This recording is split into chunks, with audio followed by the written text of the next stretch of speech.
Hi, I'm Alan Sagano. I'm the president of ADS Consulting Group. Today I'm here to talk to you about remote management on Windows Server Core.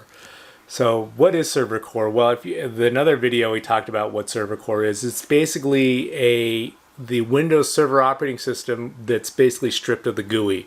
The advantage of Server Core is that the attack footprint is much smaller versus being bigger because it's got the GUI on it. Fewer patches, easier to secure, more difficult to manage. Dun dun dun. But what you can do, and what we typically recommend doing, is certainly install. Actually, I think almost every application now that Microsoft makes is now supported on Server Core.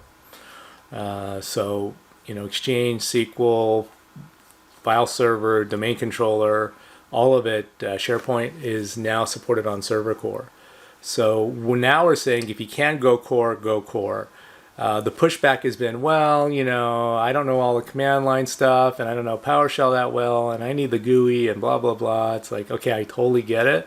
So basically what you do is you stand up all your Server Core machines to do the heavy lifting, and then you stand up a management server, and then you set up the Server Core for remote management. So you manage it from the management server to the Server Core sitting over here.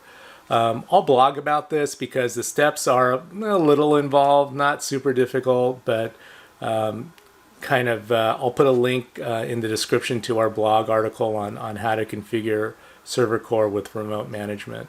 So that way you get the advantage of running Server Core and the security, but still the GUI goodness of doing remote management of those Server Core machines.